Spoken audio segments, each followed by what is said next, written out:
Friday, the search is on, my friends, for Chamorro artwork for the Guam Chamorro and Educational Facility, and someone who has dedicated literally her entire life to preserving and advocating the virtues of Chamorro culture is Dr. Judy Flores, and she joins us right now with more on this.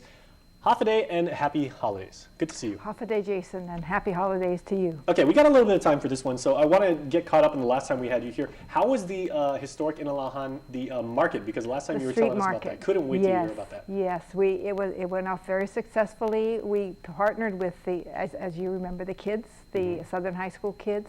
Just made the festival. It was just intimate. Music was great. It was a lot of fun. And we're going to do more. Yeah, we're going to do more. Maybe not 15,000 people down there all at the same time and everything, but nice cozy feel to it. Yeah. All right. Well, congratulations. Thank you. All right. Okay. So let's talk about the facility right now and the specific types of artwork that you are looking for, because art with our people is broadly defined, I would say. Yes, and I'm here with my kaha hat on today, and I'm heading the Percent for the Arts project, and it's, as an artist, it's so exciting because we haven't had a real serious Percent for the Arts commission for, I think Jackie said the last one was 2006, and that was all. I mean, it's been economically, artists just haven't been able to do much over the past 10, 15 years. And I can do personally, If you had to make your living as an artist, it is virtually impossible unless you do other things as well. Would you say, though, I'm sorry, but would you say, has that added anything to the art? The fact that, there's additional struggle, or maybe there's, like a lack of inspiration, which ironically leads to different types of creativity. Well, I see a lot of young folks out there now that are coming through the university or just trying things on their own, and they're struggling, but boy, the work they're putting out is cutting edge and it's really exciting. So with this new opportunity, which is the Percent for the Arts call out for the new Guam Museum. And what they want to do is go through a three-stage process, like they did kind of for the hospital, the new hospital.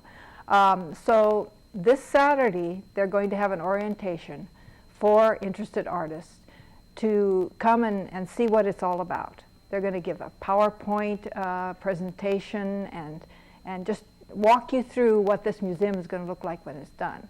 So it will inspire the artists, and then they'll be able to apply, and we'll help them apply for the various areas that they think they can compete for. And a museum is telling our story. It's our journey, and that's the theme for this new Guam Museum. And I think that's kind of interesting, because it being a museum, you would assume that would imply the visual element, obviously. So what types of mediums are you looking for? Yeah, we have, they're looking for fine art, murals, and banners, and the artists will be working with the technical people that do the panels and that kind of thing. So that's why we need to start early. The museum's supposed to be done within a year, end of 2014, so we need to start now.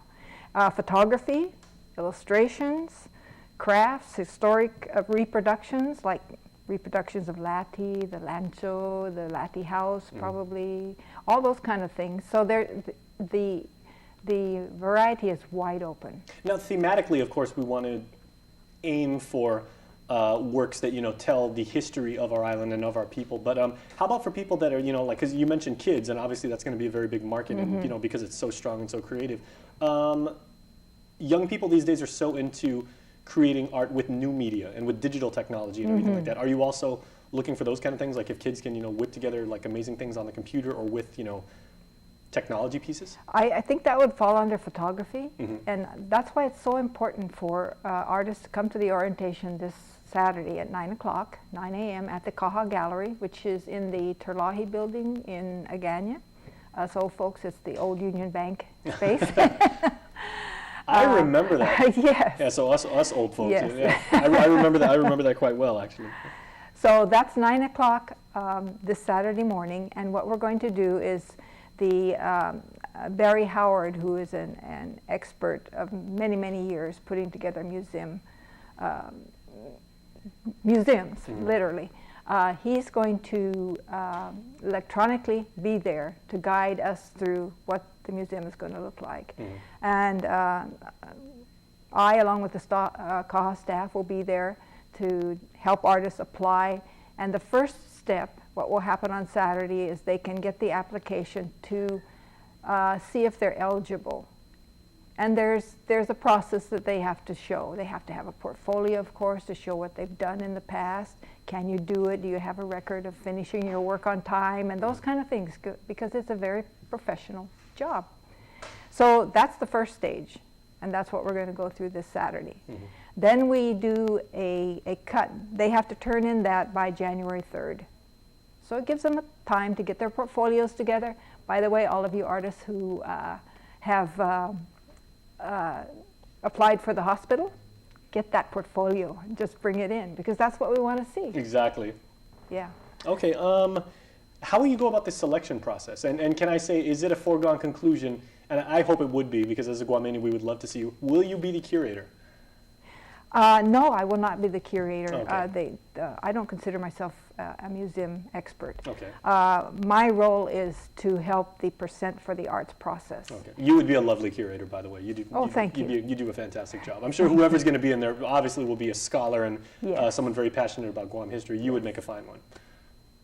Yes, thank you. So about the selection process, how does that work? Okay, so they turn in their eligibility portfolio by January 3rd, and then the panel, the Percent for the Arts panel, which is made up of 3 artists, the commission, the buyer, in other words, the museum person, and Gita is involved in this because it's a hot bond, and the mayor of Hagatna. Anyway, it's a panel. We go through all of the applications and we narrow it down. Okay. And then it goes to the next process. Okay, those people who have made that cut, we tell them what to do next. And then everybody advances. Okay, Yeah. well, tell you what, this is obviously a very big process. We'll put some more information on our YouTube channel, so you can check it out at youtube.com/KU. Dr. Flores, as always, a pleasure to have you here, and thank you so much for what you do for our people and our culture. Merry Christmas. Merry Christmas. All right, and stay tuned, because we will be right back. Stay tuned with us. More Fiesta Friday when we return.